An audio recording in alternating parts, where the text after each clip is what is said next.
إذا ننتقل إلى الجلسة الثالثة Monsieur Pierre Blanc, مع Jean السيد Tawili بيير بلان جان et président طويلي، de session Sibir. وسوف تيسر هذه الجلسة السيدة سيبيل رزق.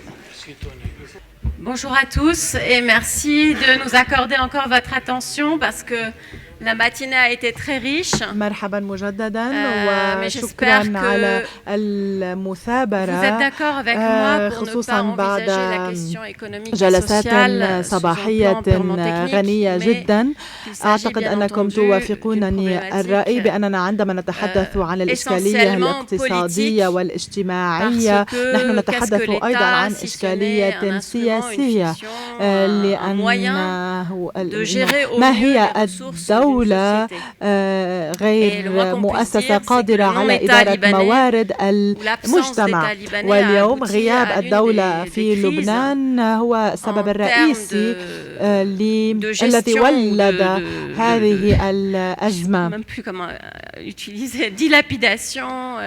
أزمة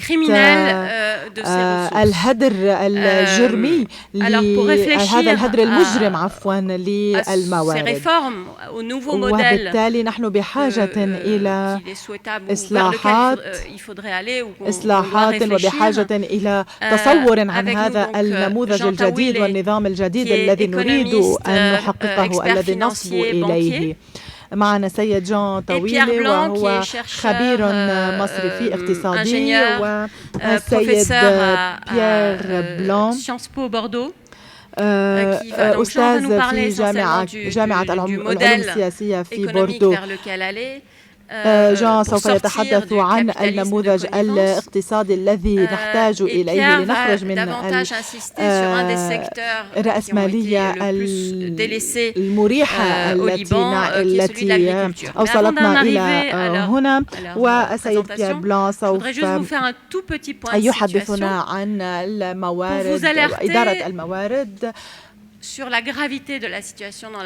قبل أن أعطي الكلمة للمتحدثين اسمحوا لي أن أبدأ بتشخيص مبسط ربما يسمح لنا بالتفكير بالمستقبل. عندما كلنا نعرف أنه عندما يصاب أحد الأشخاص بغرغرين ردة الفعل الأولى أو التدبير الأول الذي يتخذه الطبيب هو بتر عضو المصاب لكي ينقذ حياة المريض. المشكلة اليوم في لبنان هي أن هذه الغرغرين يصعب تحديدها، لأن هناك الكثير من الأطراف الذين يستفيدون من نهش ما تبقى من جسد لبنان المنازع، وبالتالي ليس من مصلحتهم أن يحددوا مكان هذه الغرغرين لبترها. للأسف، وعندما نفكر كيف نريد إدارة موارد هذا البلد نرى أنه ما من أذن صاغية لهذا الموضوع.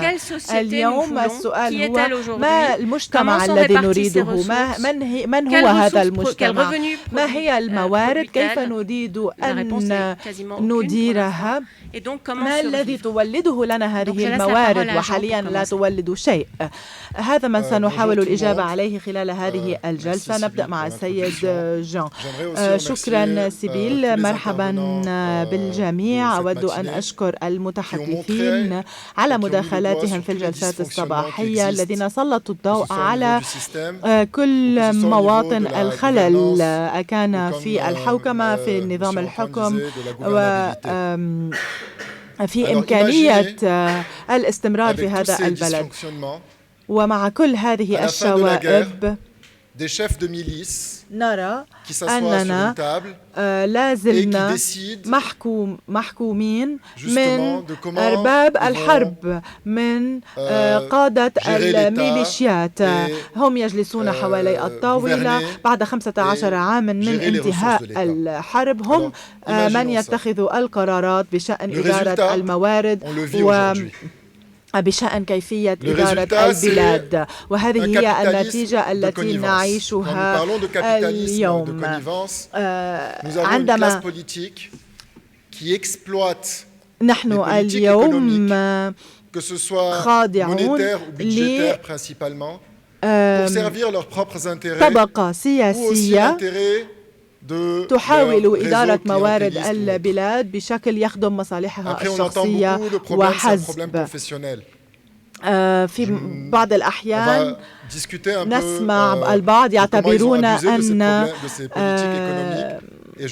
المشكلة هي مشكلة طائفية ولكن أنا شخصيا لا أرى كيف يمكن للطائفية أن تكون المشكلة باستثناء أنه تم استغلال هذه الطائفية لتبرير عدم اتخاذ الإصلاحات اللازمة لتحسين الحوكمة. Je vais commencer tout d'abord par parler des... Je vais donner quelques exemples parce que le plus important c'est d'aller plus loin, mais pour comprendre vraiment pourquoi le capitalisme de connivence, parce que oui, lorsqu'il y a un malade, il faut bien le diagnostiquer pour savoir comment s'en sortir derrière.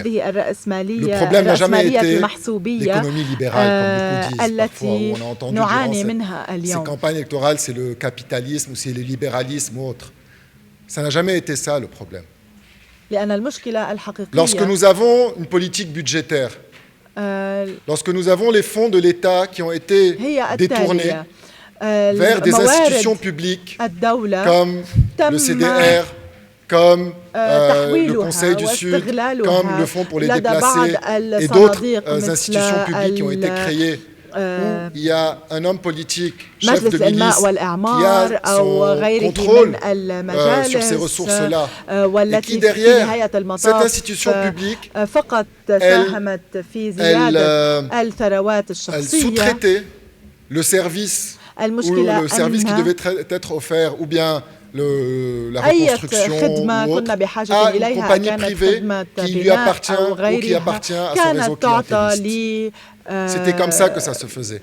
65% du budget du CDR, a été alloué à 10 compagnies. La reconstruction du Liban a été allouée à 10 compagnies. Les ONG qui ont offert des services qu'à la base, c'est l'État qui devait les offrir, que ce soit l'éducation, que ce soit la santé ou autre. Pareil, les fonds ont été détournés pour que ces fonds-là aillent vers des ONG qui, elles, vont offrir le service aux citoyens et non l'État qui offre le service aux citoyens. Pareil pour le secteur public, bien la taille du secteur public. Lorsque nous avons plus de 45% du budget de l'État qui part pour payer des salaires des employés du secteur public, alors que la moyenne pour les pays de l'OCDE, on est à 16%, et on est en moyenne à 25% pour l'Afrique. Nous sommes à 45%. C'est juste pour dire comment la gestion de l'État se faisait. Allons vers la politique fiscale, ou bien plutôt la taxation. La dernière étude qui avait été faite par Alain Bifani, qui est ancien directeur général du ministère des Finances, avec Karim Daher, ils ont estimé en 2019 que 50%, il y avait 50% d'évasion fiscale au Liban. Pourquoi l'évasion fiscale pourrait servir ce capitalisme de connivence? Parce que très simplement, ça donne un avantage à ces privilégiés qui ont une couverture politique ou autre, de payer moins de taxes ou de douanes ou autres, pour pouvoir justement avoir un avantage compétitif sur d'autres agents économiques dans l'économie. Donc nous étions très loin d'avoir une économie libérale, nous étions très loin d'avoir une économie compétitive. J'ai donné plusieurs exemples de manque de compétitivité, j'ai donné plusieurs exemples pour montrer à quel point l'économie était concentrée. Tout ce qu'on a écouté plus tôt في يد عدد قليل من الشركات أو الأفراد. كنا بعيدين كل البعد عن الحوكمة الرشيدة للخدمات العامة للسياسات الاقتصادية. سلطت سيبيل الضوء على نقطة مهمة جدا. لماذا لم نكن نهتم بالاقتصاد؟ لأن المجال لم يفسح لنا لكي نهتم بالاقتصاد. كان ممنوع علينا أن ننتقد السياسة النقدية. وأنا يمكنني أن أؤكد ذلك عام 2018 عندما تجرأت وانتقدت السياسة النقدية وصلتني رسائل كانت واضحة جدا. Le Libanais dormait, le dollar était à 1500, il se réveillait, le dollar est toujours à 1500. On ne savait pas ce qui se passait derrière. On ne savait pas quel était le coût de ce mirage que nous étions en train de vivre. Parce qu'ils ne voulaient pas qu'on sache quel était le coût. Pareil pour les politiques budgétaires. Nous avons passé plus de 12 ans sans politique budgétaire. Nous avions un système de gouvernance qui ne permettait pas de mettre le doigt sur les responsables. Est-ce que c'est normal, aujourd'hui, après plus de 3 ans de la crise, est-ce que c'est normal après qu'ils aient dépensé plus de 20 milliards durant cette crise, de ce qui restait de nos dépôts dans les banques à la Banque centrale? Est-ce que c'est normal qu'il n'y ait aucun responsable? Est-ce que c'est normal qu'il n'y ait personne qu'on peut dire qu'il est responsable? C'est juste que le système est fait de la sorte. Il y a Warren Buffett qui a dit quelque chose, et ça va plaire à Adel peut-être. C'est lorsque la mer se retire que l'on voit les gens qui se baignent nus.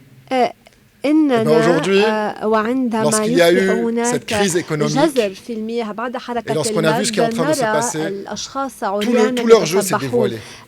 Lorsque nous avons parlé du problème des subventions durant ces 2-3 dernières années, mais est-ce qu'on savait combien les subventions ont drainé les ressources de l'État, combien les subventions étaient nocives et coûteuses? Mais est-ce que vous saviez que en gardant le PEC durant toutes ces années, nous étions en train de subventionner toutes nos importations qui permettaient au final à d'autres économies d'en profiter. Non, mais ça c'est lorsqu'il y a eu la crise qu'on voyait plus clairement ça. Les problèmes de gouvernance, pareil. Lorsqu'on n'avait pas le droit de critiquer la politique monétaire, lorsque ça s'est effondré, on a pu voir les problèmes de cette politique monétaire et de repenser ça. Je n'ai pas encore entendu aujourd'hui personne parler de la justice. Mais comment pouvons-nous avoir une bonne gouvernance si nous n'avons pas une justice forte et indépendante? Comment nous pouvons avoir une économie qui fonctionne si l'économie est basée sur des privilèges qui sont offerts à ceux qui ont des bonnes relations politiques et pas sur la méritocratie. Je vais revenir sur mon introduction. J'ai donné 5 mots-clés. Liberté, responsabilité, méritocratie, gouvernance, Ces 5 valeurs, ce sont les valeurs du libéralisme. Aujourd'hui, si nous voulons casser le capitalisme de connivence, nous pouvons le faire qu'en revenant sur les valeurs du libéralisme. Il n'y a pas de liberté s'il n'y a pas de liberté économique. Nous ne pouvons pas avoir une bonne gouvernance si nous n'avons pas un système politique et même une constitution qui nous rassemble tous sur des valeurs communes. Aujourd'hui, nous parlons du Liban. Mais est-ce que nous voyons le Liban de la même manière tous? Du moins les valeurs. Donc, c'est pour ça que ces valeurs-là sont très importantes lorsqu'on veut repenser aujourd'hui le système économique et les réformes économiques que nous devons faire. Une bonne gouvernance, une justice forte, les libertés, la méritocratie et au final la responsabilité. Parce qu'on ne peut pas aujourd'hui ne pas tenir responsable qui que ce soit pour les actions qu'ils ont faites. Ce n'est pas possible qu'il n'y ait pas de accountability. Et là, lorsqu'on dit oui, on ne savait pas ce qui se passait au niveau économique, parce qu'il n'y avait pas de accountability. Personne n'était intéressé. Mais aujourd'hui, nous avons une très grande opportunité. Et cette grande opportunité, c'est que le système s'est effondré. Et il y a un nouveau système à construire. Et là, je vais aller vers comment on va le construire, ce nouveau système. Le premier point, ça commence par nous tous. Le fait d'avoir été désengagés de ce qui se passait au jour le jour et de ne pas être intéressé par l'économie et par la politique et tout ça, on est en train de payer le prix aujourd'hui. Nous sommes responsables. Autant qu'eux sont responsables, mais nous sommes aussi responsables. Et là, je reviens vers the theory of agency, la responsabilité de chacun. Aujourd'hui, c'est à nous de nous intéresser plus. Durant ces 3 ans de crise, qui a permis aux hommes d'affaires qui sont présents ici de permettre à leurs entreprises de rester encore debout sur leurs pieds. À part que le travail qu'eux, ils ont fourni. Ils ont tout fait pour protéger leurs propres intérêts et pour se protéger eux-mêmes. L'État est inexistant.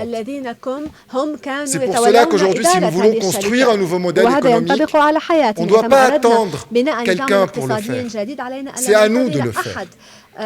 C'est à chacun de nous de voir et de s'impliquer à la chose publique et de savoir comment on peut aujourd'hui avancer avec des valeurs communes tous ensemble. Donc ça, c'est tout d'abord. Donc ça, c'est très important pour qu'on puisse tous ensemble avancer. Est-ce que le Liban est capable d'avancer? Oui. Je connais plein de très belles initiatives qui sont sorties ces 2-3 dernières années, malgré la crise, malgré tout ce que nous sommes en train de vivre.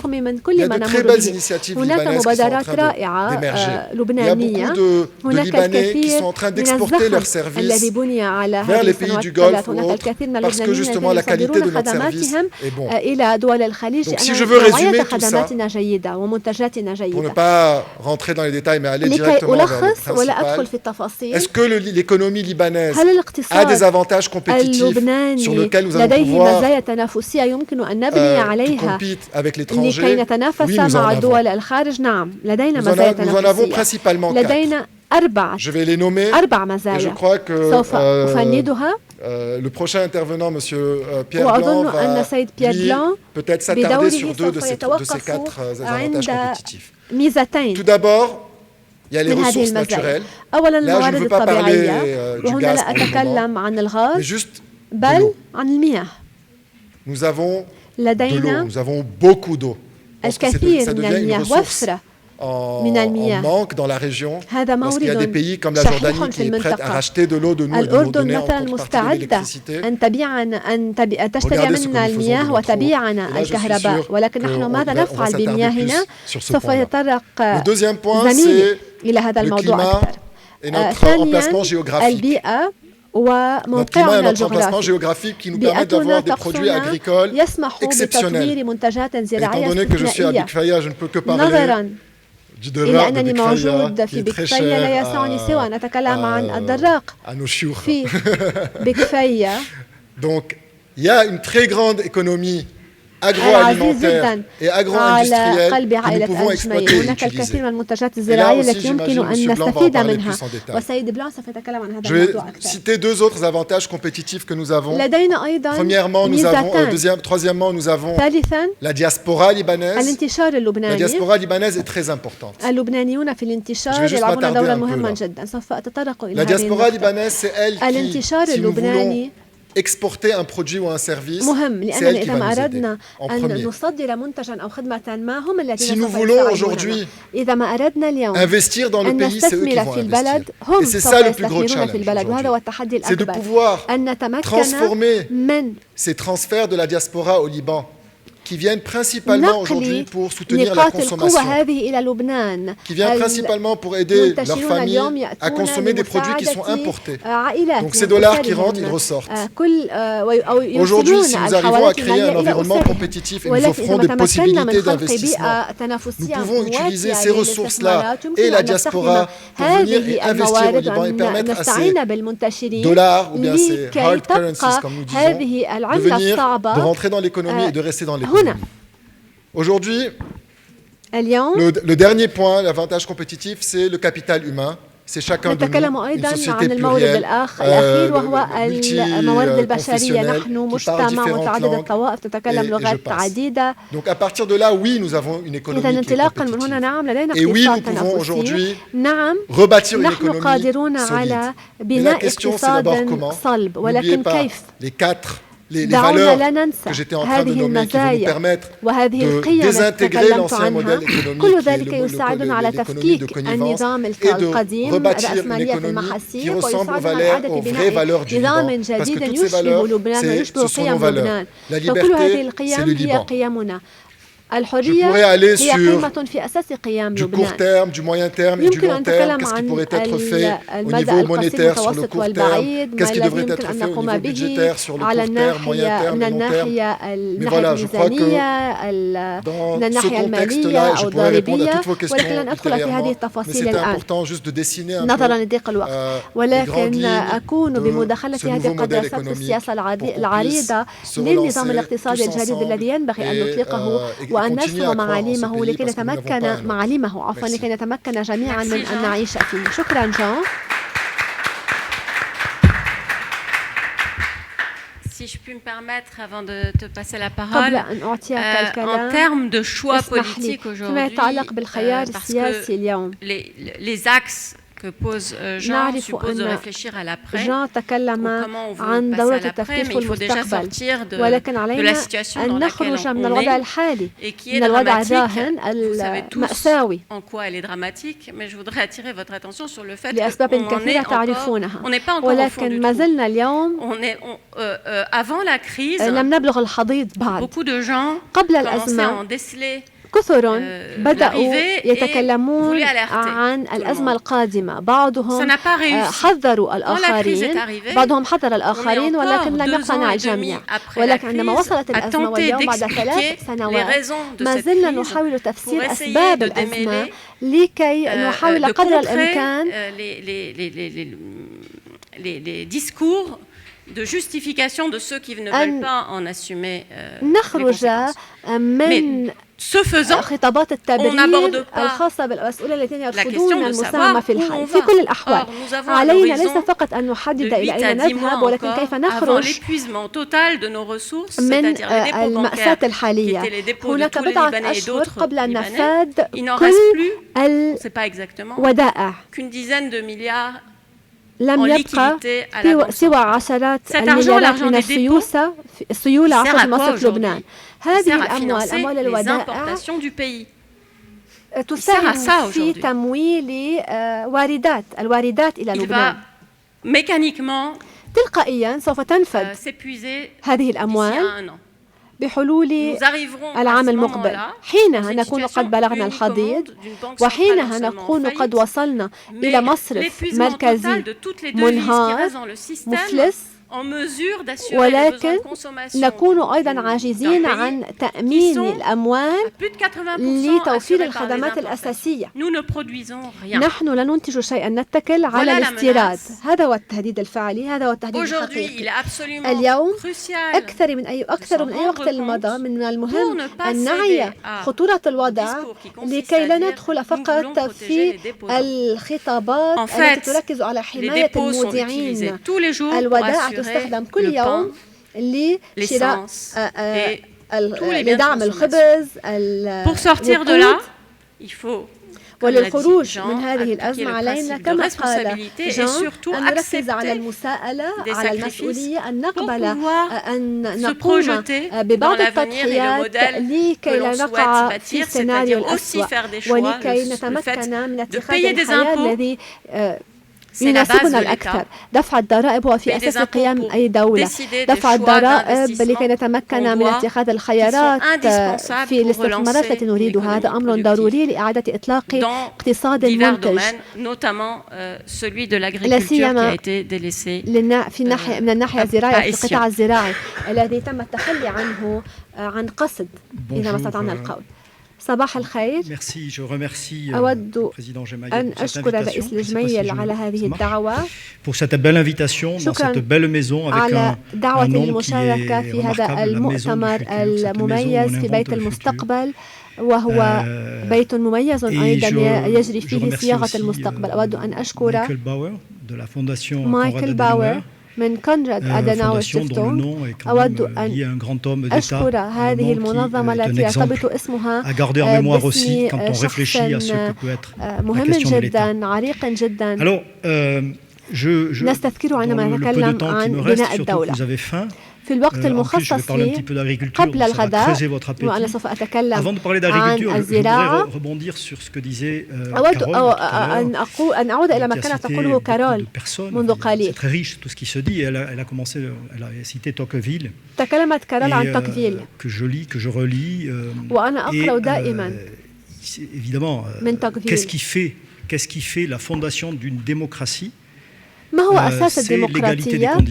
هو المساواة في الشروط، حد أدنى من المساواة في الشروط. Il n'y a pas de démocratie sans une certaine égalité des conditions. Je ne parle pas d'égalitarisme. من أنواع المساواة بين في الشروط. قبل أن نتكلم عن لبنان، نحن نرى كيف أن زيادة التفاوتات اليوم تهدد أساس الديمقراطيات الصناعية القديمة، لا سيما في أوروبا، أمريكا الشمالية، تصاعد القوميات. Alors, donc, inégalité sociale et territoriale qui menace des démocraties. Et je pars de là pour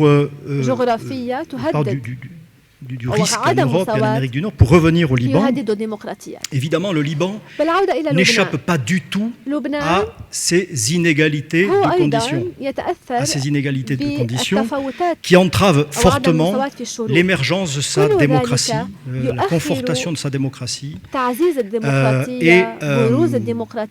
Et donc, il est plus que vital pour le Liban qu'on pense un développement équilibré qui était dans le texte de Taïf, le développement équilibré, qui est la condition sine qua non de la réussite de tout le reste. Et le développement équilibré, je crois, il est encore plus fondamental au Liban quand vous avez un territoire qui est quand même à forte dimension communautarisée, où la région est relativement communautarisée. Si vous n'avez pas un développement territorial équilibré, évidemment, ça porte encore plus vers les dynamiques de repli communautaire. Je n'ai pas besoin de vous en dire davantage. Vous savez mieux que moi ce que ça peut opérer comme conséquence.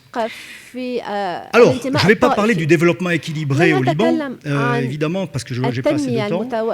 Et donc, je préfère parler de l'agriculture. Alors, il y a un enjeu de temps.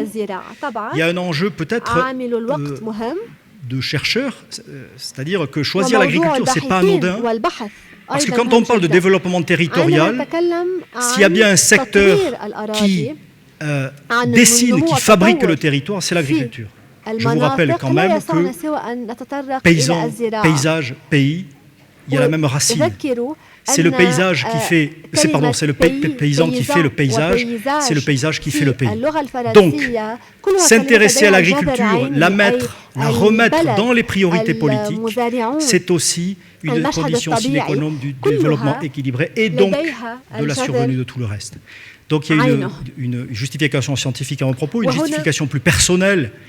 Parce que mon expérience professionnelle, je suis très jeune, donc elle n'est pas longue cette expérience, enfin, ça m'a valu de vivre au Liban entre 2002 et 2005. J'ai été un conseiller, je mets des guillemets parce que c'était très complexe, de ministre au Liban de l'agriculture. Et donc j'ai vu de l'intérieur les atouts, mais aussi les dysfonctionnements, les difficultés de ce secteur. Et enfin, choisir l'agriculture, je pense que c'est fondamental, justement, quand on veut repenser le Liban. On ne peut pas s'abstraire de cette agriculture qui a été assez centrale au moment de la fondation du Liban. Donc, pour expliciter mon propos, je prendrai 4 points. Premier point, la fondation, 1919, Carole, tu en as parlé, je vais dire 2 mots. Puis, je montrerai que finalement, ces promesses d'un Liban agraire ont échoué par la géopolitique. Vous ne la connaissez que de trop, mais je rappellerai quelques points qui ont entravé évidemment l'émergence de cette agriculture. Troisième point, c'est le politique. Parce que je pense qu'il serait trop de n'analyser les échecs de ce secteur de l'agriculture qu'en parlant des autres de l'extérieur. عبر التكلم عن الخارج عن الخارجية ولكن هناك أيضا خيارات سياسية اتخذت في الداخل وكانت سيئة. والنقطة الأخيرة مجالات التطور والعمل للمستقبل. أولا التأسيس. سوف أكرر بعض الأمور التي تعرفونها ولكن أذكر في مؤتمر عام 1919 des délégations se rendent en France. Il y a la délégation menée par Elias Soyek, que vous connaissez évidemment bien. Il y a une délégation sioniste, je parlerai de celle-ci, Weizmann, qui revendique clairement un futur territoire pour la Palestine juive, très totalement pensé à l'aune des ressources naturelles, l'eau et la terre. C'est clair. Mais Elias Soyek aussi est porteur de cette revendication territoriale qui mentionne la nécessité pour le Liban d'avoir des frontières qui lui permettent de vivre décemment, c'est-à-dire, on ne parlait pas ainsi, de sécurité alimentaire. On sortait de la famine, ça a été évoqué 4 ans plus tôt, pour des raisons que vous connaissez par cœur, en particulier le blocus ottoman, qui a été renforcé aussi par le blocus britannique, les attaques par les sauterelles, etc. Je ne reviens pas là-dessus. C'est fort de cette connaissance de cette histoire récente que Elias Soyek revendique ce territoire qui fait qu'on va l'étendre de ce mont Liban, de ce petit Liban, pardon, à ces plaines adjacentes que sont la plaine du Akkar, qu'on oublie trop souvent, qui est très riche de ses sols et de ses eaux, la plaine de la Beka, qui est très riche de ses sols et de ses eaux, et le sud, qui est riche aussi de ses terres et de ses eaux. Voilà. Donc, le Liban s'est construit sur cette revendication territoriale avec une forte dimension nourricière, fondamentalement nourricière. Et pourtant, un siècle après, constatons que c'est un effondrement, et je le dis ça en toute sympathie, ce n'est pas un jugement que je veux faire sur vous, le Liban, parce que c'est un pays qui me tient à cœur, mais c'est le constat d'une insécurité alimentaire galopante, d'une production agricole qui s'est effondrée, d'une paupérisation paysanne qui est accablante, d'un mésusage des ressources qui, si elles sont riches, sont très menacées, l'eau, mais aussi la terre. Et puis, voilà, je vais arrêter le tableau. Donc, premier point, une promesse qui n'a pas été tenue. Le Liban n'a pas eu rendez-vous avec son territoire comme le patriarche Elias Soyek le pensait. Alors évidemment, si le Liban a raté ses rendez-vous, il y a des raisons géopolitiques. Je vais faire l'économie des détails de ces tragédies que vous avez subies, mais quand même, l'agriculture a été en première ligne de ces empreintes géopolitiques. Les 3 temps essentiels que je pourrais retenir ici, la guerre, le post-conflit et puis le retour de la guerre. La guerre, évidemment, il y a des travaux là-dessus. Les infrastructures en agriculture ont été laminées pendant cette guerre de 15 ans. L'exode rural et paysan a été massif. Je vous rappelle que jusqu'au début des années 60, fin des années 60, il y avait encore 50% de Libanais qui étaient dans l'agriculture. Donc ça produit un exode, une dépaysanisation qui est considérable. Et puis cette guerre a empêché le déploiement de projets hydrauliques sur lesquels je n'ai pas le temps de revenir, les canaux 900, 800, peu importe. La deuxième période, le post-conflit a été catastrophique pour l'agriculture pour ces raisons géopolitiques, c'est l'occupation syrienne. Moi j'étais au ministère de l'Agriculture sous occupation syrienne, j'ai vu ce que produisait cette asymétrie politique en termes de concurrence déloyale des produits syriens, vous le savez, en termes d'entrave aussi à penser une politique agricole, puisque j'étais là pour essayer de penser une politique agricole, j'ai vu au quotidien ce que c'était, bien difficile. Et puis, par exemple, sur l'usage de ces eaux, l'eau ronte, a été longtemps entravé par justement cette asymétrie politique entre la Syrie occupante et le Liban, qui fait qu'on est arrivé à peu près à un accord équilibré en 2002, sur lequel je ne vais pas revenir. Et puis, post-conflit, il y a la poursuite de l'occupation israélienne jusqu'en 2000, qui a déconnecté totalement cette région du sud du Liban. Cette économie d'occupation a dépaysanisé le sud, totalement dépaysanisé le sud, ce qui fait que c'est un stigmate de cette occupation, de même que la guerre a déconnecté la Bécanor de la dynamique agricole avec l'économie milicienne qui a fait survenir cette économie de drogue qui pèse encore autant sur les dynamiques agraires au Liban. Donc, post-conflit, occupation syrienne, occupation israélienne, et quand bien même Israël est reparti en 2000, l'occupation se poursuit indirectement. J'étais au ministère à cette époque-là. Je vous rappelle que le Liban a voulu à ce moment-là utiliser ces eaux du Wazani Hasbani qui courent vers Israël. Et c'était Ariel Sharon, qui était le Premier ministre à l'époque, qui s'est opposé, considérant que c'était un casus belli si le Liban utilisait les eaux du Sud au risque de contraindre les écoulements vers son pays. Et c'est Ariel Sharon qui a obtenu gain de cause. C'est-à-dire que l'irrigation, le volet irrigation du projet Wazani, c'était 90% du projet, a été empêché. Il n'y a eu que l'eau potable, mais c'est que 10%. Voilà, donc même après le départ d'Israël, eh bien, la souveraineté hydropolitique d'Israël au sud est encore prégnante. Et puis Israël, quand bien même il s'est retiré, 2006, c'est la guerre des 33 jours, vous le savez. J'étais encore là en partie et j'ai vu les destructions en agriculture, les canaux dont j'ai parlé, Liban-Lait, fleuron de l'agro-industrie libanaise. Il se trouve que Liban-Lait avait gagné un appel d'offres pour les forces onusiennes et comme par hasard, cette entreprise a été bombardée. Voilà les stigmates. Et puis, dernier moment, c'est la guerre en Syrie, vous le savez, depuis 10 ans, a profondément affecté l'agriculture, ne serait-ce que parce que cette guerre en Syrie a coupé fortement les routes d'évacuation vers la Syrie, la Jordanie et les pays du Golfe. Voilà. Donc le géopolitique est prégnant. Troisième point, je ne voudrais pas abuser, et puis je voudrais quand même consacrer du temps au quatrième. Troisième point, c'est le politique.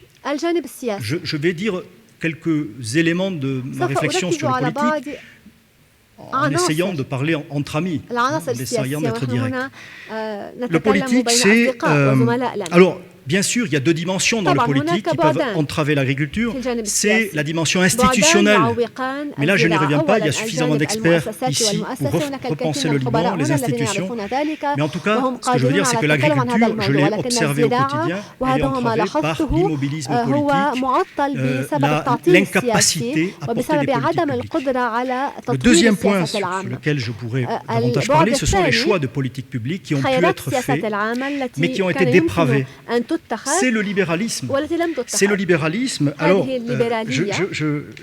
Michel Chia, j'aimais beaucoup lire Michel Chia, qui disait ceci. Alors, pour un Français qui est pétri de culture étatique, on s'arrache les cheveux, même un chauve comme moi.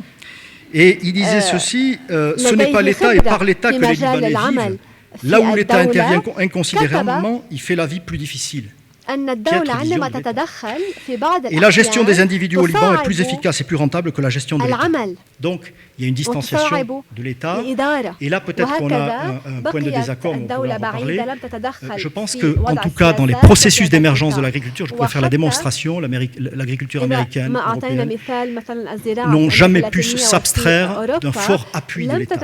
En tout cas, dans un premier temps. Le libéralisme ne fonctionne pas en agriculture, en tout cas dans l'émergence. Mais on pourrait en parler. Ça renvoie à la protection industrielle des travaux de l'allemand. Mais ce n'est pas de ce libéralisme-là dont il est question, c'est effectivement un libéralisme prédateur, commercial et prédateur, la fameuse République marchande dont a parlé Carole Daguerre, cette insistance sur Beyrouth et ses aménités commerciales, vous le savez très très bien. Et du coup, on a tendu à oublier ce qui faisait l'intérieur du pays. Je pourrais développer.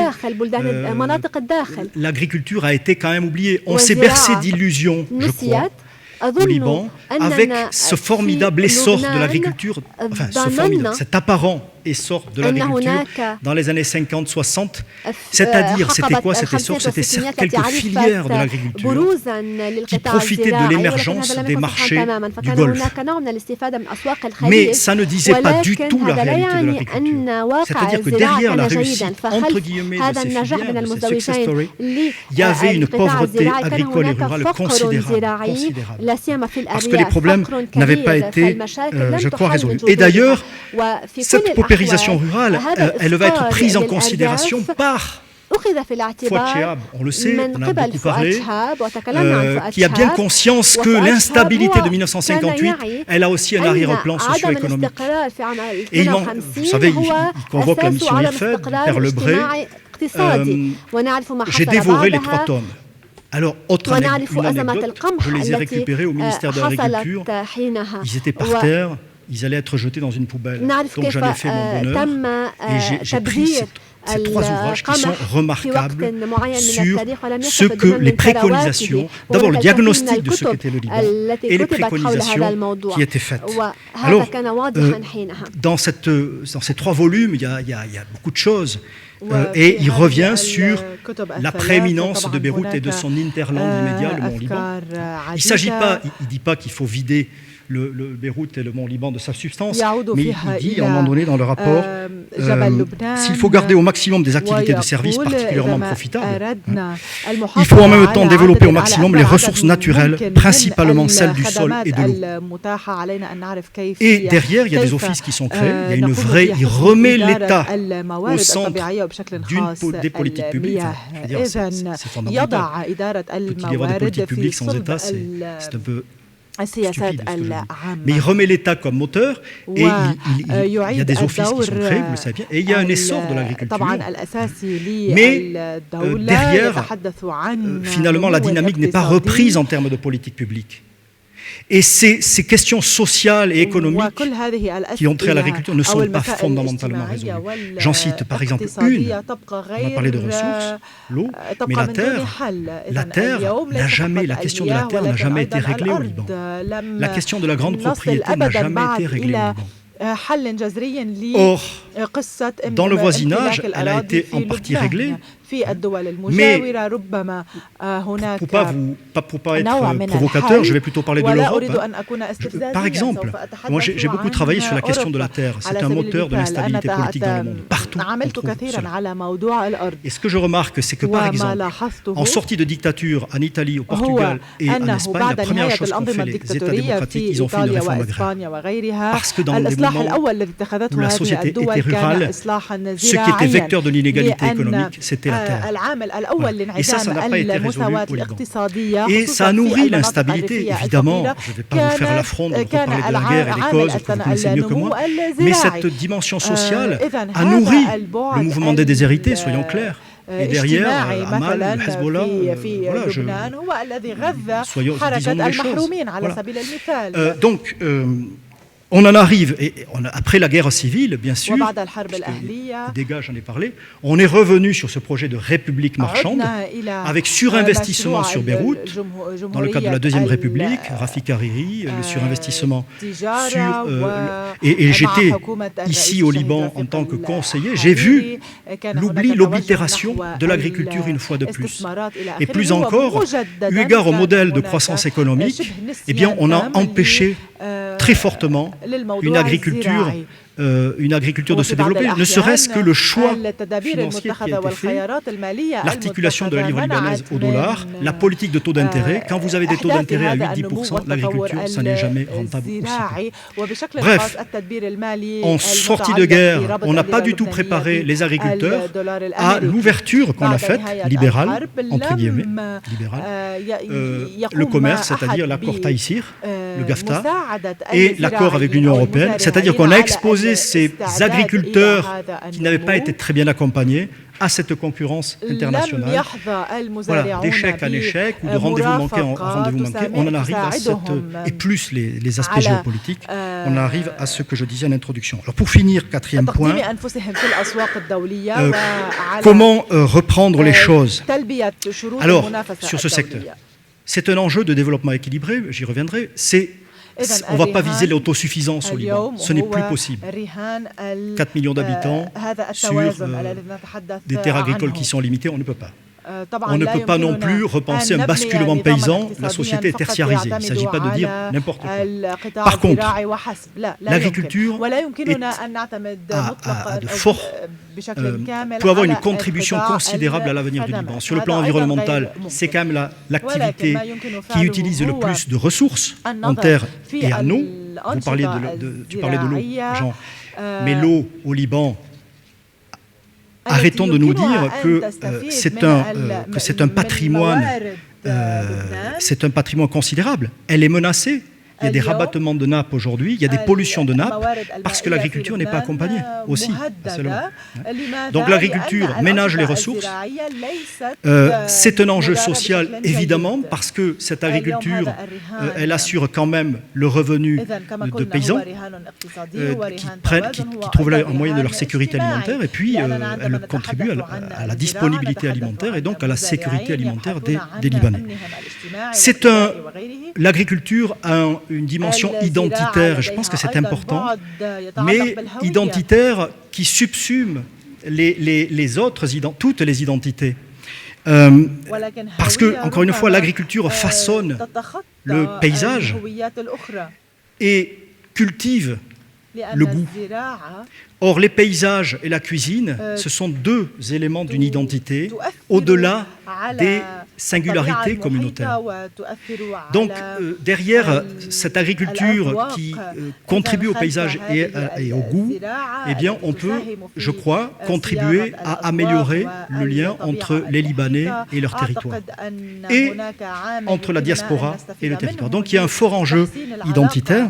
Bien sûr, l'agriculture a un enjeu, et c'est un enjeu territorial, je n'ai pas besoin en termes de développement équilibré, et bien sûr derrière politique, puisque le développement équilibré est la condition sine qua non d'un avenir commun. Alors les atouts sont considérables en agriculture ici. Il y a quand même cet héritage territorial, cet ensemble de plaines à quart. Pour l'agronome, le vieil agronome que je suis, je me rappelle de quelque chose, mais j'ai vu les sols dans le Hakkar, c'est considérable. La Bekaa, même le sud, les plaines côtières. Et puis ce mont Liban, qui est un château d'eau considérable, qui approvisionne toutes ces plaines en eau. C'est des avantages. Il y a un savoir-faire encore en agriculture, il y a ces liens avec la diaspora, tout ça, ce sont des atouts considérables. Alors, avant de terminer sur quelques préconisations en forme de questions. Quel modèle agricole? Parce qu'il faut s'entendre sur quel modèle. Faut-il faire, comme on a pensé le faire en Inde, la révolution verte dans les années 60, c'est-à-dire une intensification agricole à grand renfort d'utilisation de pesticides, d'engrais, de machines, d'irrigation. C'est un modèle, cette révolution verte, qui a vécu, qui n'est plus d'actualité, elle n'est plus tenable, elle n'est plus durable. Au point qu'un agronome français a parlé de révolution doublement verte. C'est-à-dire, il faut aller vers une intensification agricole, et le Liban le peut, mais en ménageant les ressources. Et ça passe aujourd'hui par un modèle qui monte en puissance, qui s'appelle l'agroécologie.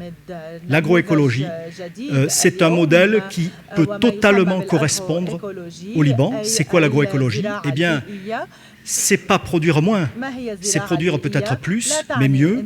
C'est-à-dire, c'est produire à partir des ressources de l'écosystème, de la nature, du sol en particulier. C'est-à-dire qu'on peut s'abstraire de plus en plus des intrants si on retrouve une science agronomique digne de ce nom. Il y a une révolution agroécologique qui est en train, je ne peux pas vous le développer ici, qui est en train de s'opérer. Je sais que l'Institut de recherche agronomique du Liban, Michel Afram, qui est son directeur, que je connais très très bien, qui est un ami, a fait un séminaire sur l'agroécologie. Donc je pense que ce modèle est très tenable et correspond tout à fait à ce que peut faire le Liban plus tard. Alors bien sûr, tout cela, pour être mis en scène, ça suppose des politiques agricoles. Je ne vais pas vous faire, une liste, ça serait ridicule et autant que fastidieux, surtout à l'heure où vous avez faim. Mais quelques questions qui en creux dessinent des politiques. Première question, comment peut-il y avoir une agriculture agroécologique si les agriculteurs n'ont pas de statut? Or, au Liban, il n'y a pas encore de statut sur les agriculteurs. Et ça pose beaucoup de problèmes. Deuxième question, comment peut-il y avoir une agriculture agroécologique si le sol se dérobe sous le pied des agriculteurs? Je fais exprès de dire les choses ainsi, c'est-à-dire c'est le statut du foncier, de la terre. On ne va pas refaire une réforme agraire, c'est trop tard, c'est fini. Mais par contre, il y a quand même quelque chose à inventer pour sécuriser les locations de ceux qui font de l'agriculture. Pour investir, il faut de la visibilité en agriculture. Si vous ne louez que pour une année, ça ne fait pas de la visibilité. Voilà. Pas besoin de développer ça. Comment peut-on développer une agriculture agroécologique si le secteur bancaire déserte à ce point ce secteur? Or, il n'est pas très présent. Des ONG font du microcrédit, mais il y a des limites à tout ça. Kafalat fait des appuis, mais c'est plutôt les grandes structures. Mais il y a plein de réalités qui sont écartées, qui ne sont pas regardées.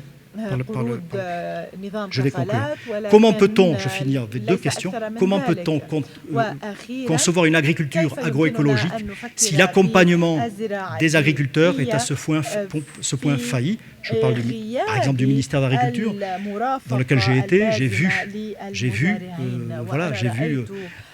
vu d'abord la remarquable motivation de certains fonctionnaires du ministère et le savoir-faire, mais j'ai vu aussi la faillite des décisions, et puis j'ai vu combien il était absent des zones rurales. C'est-à-dire, c'est l'échec de la vulgarisation en particulier. Comment peut-on, j'ai presque fini, comment peut-on penser ou développer une agriculture agroécologique si on en est encore à cette loi des commerçants au Liban? C'est-à-dire, je fais allusion là au marché de gros qui épuise les agriculteurs. Voilà. Et bien sûr, c'est quelques lignes. Cette politique agricole ne peut pas se penser sans un modèle de croissance plus global, ne peut pas se penser sans lien avec les politiques publiques plus globales.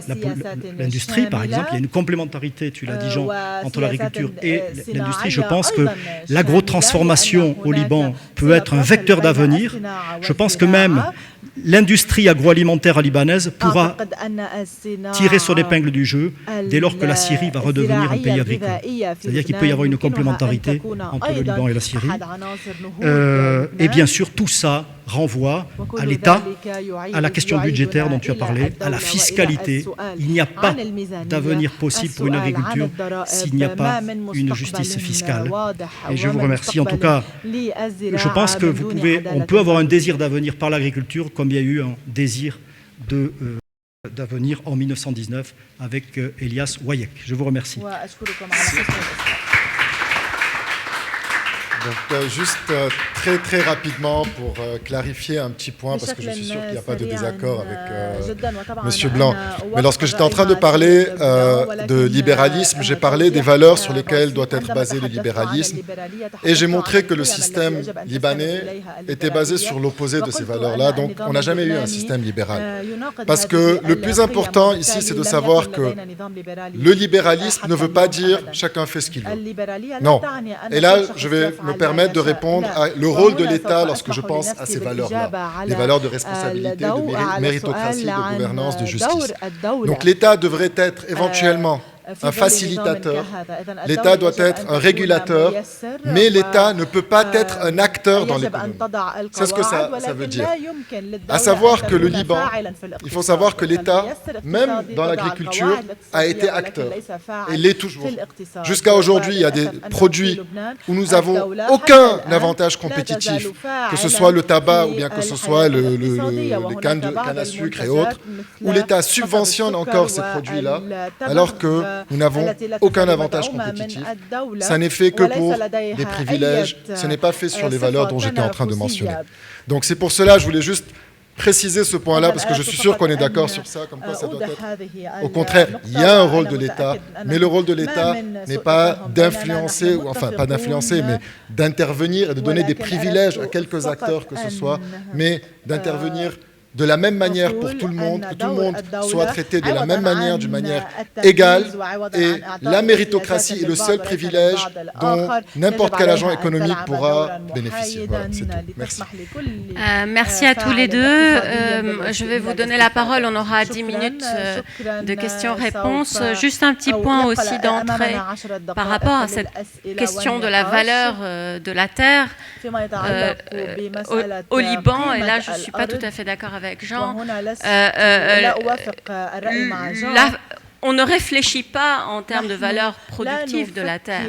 Et c'est l'une des conséquences de la crise dans laquelle on est, c'est que la terre n'a qu'une valeur monétaire, financière dans l'esprit des Libanais. Et aujourd'hui encore, l'un des premiers choix politiques à faire est de savoir, vous connaissez tous la revendication de compenser les déposants par la saisie des actifs fonciers de l'État.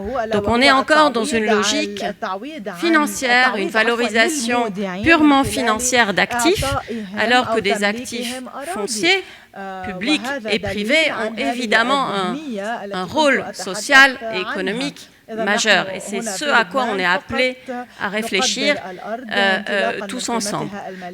Je vous laisse. Qui veut prendre la parole dans la salle?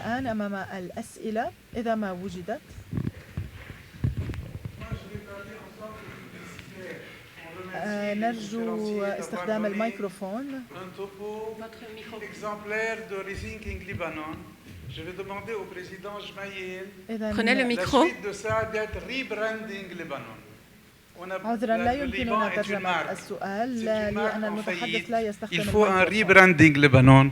Et si le président Jmaïl voudrait organiser une conférence sur ce thème, rebranding Lebanon, parce qu'on n'a plus une marque.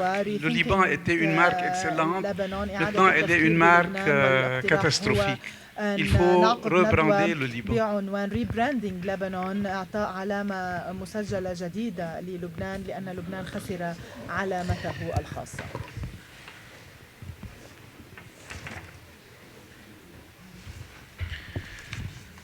Bonjour. À nouveau, tout d'abord, je tiens à remercier M. Pierre pour son exposé qui est vraiment très très intéressant et très riche, surtout probablement venant je vais dire pardon pour le terme, d'un étranger, mais vraiment ça fait plaisir de voir que l'agriculture est toujours un sujet très important, surtout au niveau international. Mais je crois que le gros problème aujourd'hui de l'agriculture et de tous les marchés libanais, de tous les secteurs même, c'est le problème du marché.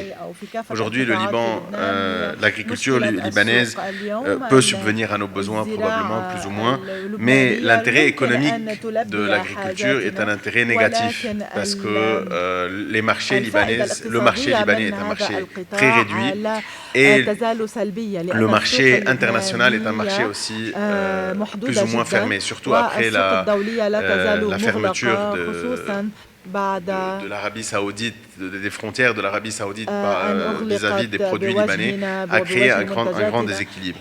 Et dans ce sens, je pense qu'une des grandes idées qui pourrait se débattre, et je ne sais pas pourquoi encore le monde arabe ne l'a pas encore mise en avant, c'est le grand marché arabe.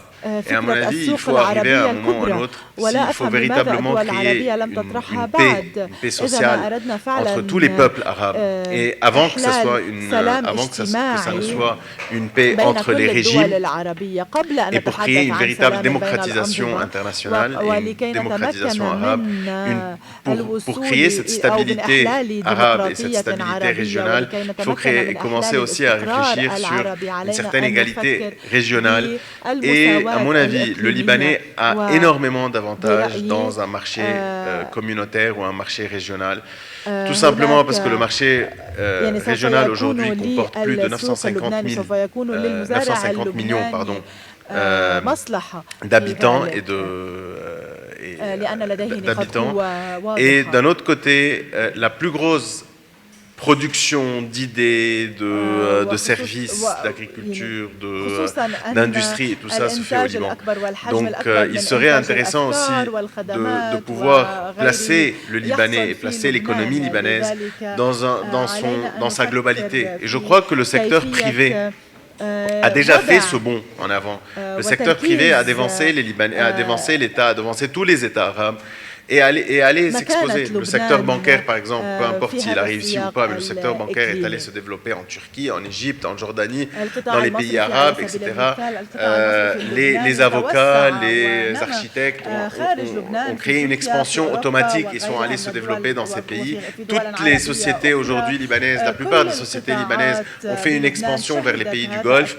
Aujourd'hui, il est important d'institutionnaliser cette expansion et de véritablement créer un marché, à mon avis, un marché similaire au marché européen, mais qui serait un marché arabe, où les Libanais pourraient développer leurs compétences vers l'extérieur. Et ceci nécessite tout d'abord une grande condition qui est la stabilité politique régionale et surtout locale. Et dans ce sens, nous pourrions remettre en place le modèle libanais qui a été un modèle d'initiative privée, un modèle de secteur privé, mais beaucoup plus agrandi pour pouvoir créer une certaine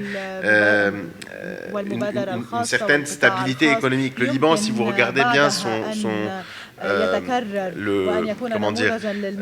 son modèle, surtout si on regarde la restauration au Liban, le Libanais est toujours en avidité, en convoitise d'une richesse rapide. Et cela, je trouve, est dû à un manque de stabilité. Si on arrive à créer cette stabilité, on pourra vivre et mettre un business plan sur du plus long terme. Et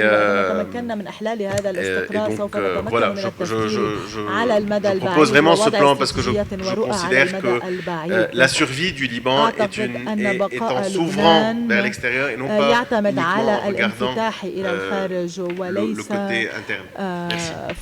Je propose qu'on prenne plusieurs interventions et vous conclurez ensuite. Elie. C'était juste une petite observation sur Michel Chiha, dont vous avez critiqué le libéralisme excessif. Voilà. Oui, en effet, Michel Chiha est considéré comme étant le théoricien de cette république marchande qui a été rudement secouée aujourd'hui dans les interventions. Sauf que Michel Chiha est aussi un des premiers qui parlait de l'urgence du développement équilibré dans ce pays, et il disait, je n'ai pas les phrases en tête, mais il disait que sans ce développement équilibré, le pays irait à la catastrophe. Et donc c'est pas parce qu'il était libéral et parce qu'il était le théoricien de la République marchande qu'il ne voyait pas par ailleurs les méfaits que pouvait occasionner l'absence de développement équilibré. Voilà. Oui, il y a deux idées qui ont été un peu occultées. La première, c'est le marché arabe. Et là, il faut revenir à la Constitution, identité, appartenance arabe du Liban. Une deuxième idée occultée, c'est réhabiliter le système bancaire libanais. Le système bancaire libanais est un pilier du système politique.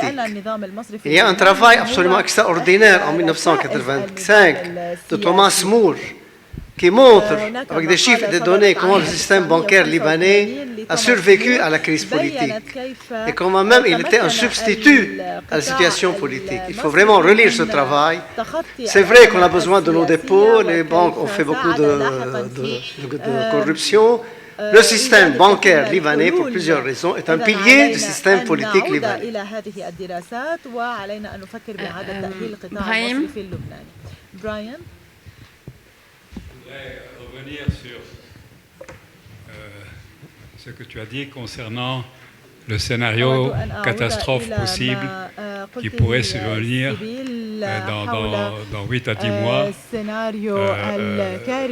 consistant à l'épuisement total donc, des réserves de la Banque centrale. Donc ma question s'adresse peut-être ou même au député Nadim Jmaïl qui est au Parlement. Et la question est la suivante: quelles sont les chances et les conditions d'éviter ce scénario catastrophe en tenant compte du fait que, bon, à la suite des élections législatives, jusqu'à maintenant, il n'y a pas de perspective à l'horizon d'un déblocage de la situation politique et d'une volonté réelle d'implémenter ces réformes qui permettent d'éviter le scénario que tu viens de décrire. On n'a plus beaucoup de temps, donc je vais passer la parole à Jean et Pierre. Moi, rapidement, c'est juste pour dire au député Jmaïl, je suis totalement d'accord avec lui. Il y a même une étude qui avait été faite en 2013-2014 par la Banque mondiale qui a pensé le nouveau Levant en parlant d'une zone économique d'intégration pour les pays du Levant, l'Irak, la Jordanie, la Syrie, le Liban, l'Égypte. Et dans l'étude, ils sont rentrés dans les détails en montrant les avantages compétitifs et comment tout le monde pourra en bénéficier. Et oui, finalement, Trade for Peace, les intérêts économiques pourraient peut-être justement stabiliser un peu les tensions politiques et autres. Donc c'est un point qui est très intéressant. Il faut juste trouver le bon moment. Il faut d'abord qu'on reconstruise notre économie et notre pays sur des bases solides, avoir une bonne gouvernance, avoir un bon système politique, repenser, enfin, d'abord mettre le Liban, que tout le monde, que ceux qui veulent travailler l'affaire publique, qu'ils cherchent à servir l'intérêt du Liban et rien que le Liban et rien d'autre. Et c'est ce qui manque encore aujourd'hui. Cette appartenance à cette nation qui est le Liban, il faut qu'on la définisse. Voilà, et à partir de là, il y a beaucoup de choses à faire et on a de très belles opportunités, on a un très grand potentiel, mais le problème est vraiment structurel aujourd'hui. Il ne faut plus se voiler la face, il ne faut plus aller sur ceux qui disent il faut résoudre le problème économique, le Hezbollah et tout le reste va venir après. Ce n'est pas vrai. Aujourd'hui, on est à nu, on a tout vu aujourd'hui. Si on veut revenir, il faut lancer tous ces chantiers en même temps. On ne peut pas dire on va résoudre le problème économique et on verra après. Résoudre le problème économique, c'est repousser les vrais problèmes parce que toutes les réformes sans exception qui ne sont pas encore passées depuis la guerre jusqu'à aujourd'hui, que ce soit la décentralisation, les autorités de régulation et toutes les lois qui ne passaient pas, c'était toutes des lois à caractère de bonne gouvernance ou bien d'améliorer la gouvernance et de revenir vers les institutions. C'est ça ce qu'ils veulent bloquer. Le reste, ils le font. Après, ils l'expliquent comme ils veulent et ils l'appliquent comme ils veulent. Alors, en deux mots, parce que vous avez faim, vous êtes insécurisé sur le plan alimentaire. Alors, qu'il n'y ait pas de malentendu, Elie Fayad, que je resalue en tant que lecteur abonné en France, L'Orient le jour. Je ne voulais pas du tout vexer le lecteur de Michel Chia. En plus, j'ai beaucoup aimé les textes. Je ne veux pas être mal compris. Je ne voulais pas déformer, évidemment. Et je sais que Michel Chia disait, avant de promouvoir la liberté, il faut promouvoir l'éducation. Voilà, il disait beaucoup de choses, beaucoup d'autres choses. Mais c'est vrai que ce libéralisme a été dévoyé. C'est ça que je voulais dire. Cette dépravation. Et la dernière chose, je rejoins ce que vous dites, monsieur le député. Oui, le commerce, etc. Mais je me permets deux petits ajouts. Un, ça se prépare. Et on revient en politique agricole. Et deux, n'oubliez pas votre marché intérieur.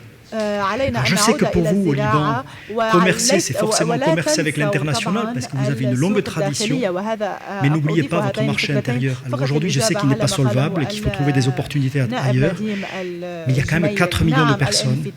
À un moment où, partout dans le monde, on redécouvre les marchés de proximité, il serait dommage aussi de perdre cette perspective.